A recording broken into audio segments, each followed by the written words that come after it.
machine, and each machine is going to look different, but hopefully I'll teach you some basic steps that you can walk through on any machine. Okay. And you know that dinky little machine that you're talking about, that plastic one that broke down, even those have the same basics as these. So the first thing is, as you read, these are single needle lock stitch machines. So they usually function with a single needle. And then there's a thread on the top and a thread at the bottom. They interlock into each other to form a locked stitch, right? So when we start, we are not going to work with thread. So I'm going to take the bobbin out, okay? So what I just pulled out is called the bobbin, and then this guy is called the bobbin case, which together holds the thread at the bottom, and usually there's a thread at the top. So we insert this back to fit, you see that angular kind of shaft that fits into this notch over here, this circular notch. So we'll insert it back, and how you can tell that it's inserted all the way is that this is going to be all flush. Sometimes it's hard to tell and students make a mistake with that, but the way you know it's not right is because this is still moving around and the center is not matched up. So you'll keep the bobbin case in there, and you'll work with the just the needle right now. Let me talk a little bit about the needles.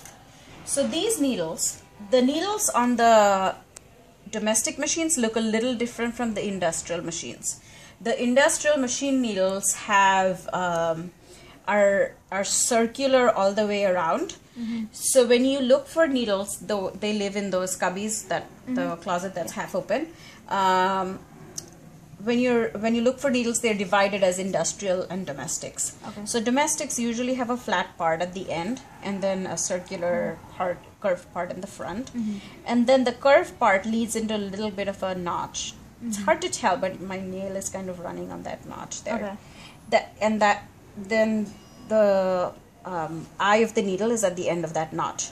What that does is when you thread it, the thread sits in that notch and then enters to go from front to back through the eye. And the rule of thumb with needles is that the thread in this case is front to back, and the bobbin is also front to back. With these industrial machines, the needle is set on the side, and they go from side like left to right, and the bobbins also are left to right on these. You can kind of tell. Let me screw over in. So see how they're from left to right, they're inserted in this direction. So that's the rule of thumb with all machines. And there is one machine I've seen where the needle goes from the back, and the presser foot is sort of to the side, and the threading also happens from back to front. Oh, some front, right, this is front to back, so that was the reverse, back to front. Anyway, but you're not working with thread right now. All you're doing is inserting this back and then tightening the screw. Just make sure the needle is not loose. It's inserted all the way in there. So this guy that's moving up and down, this guy is called the presser foot. That presses the fabric down. This is called the throat plate. Your fabric sits flat on the throat plate. This guy that's moving over here is called the thread take-up lever.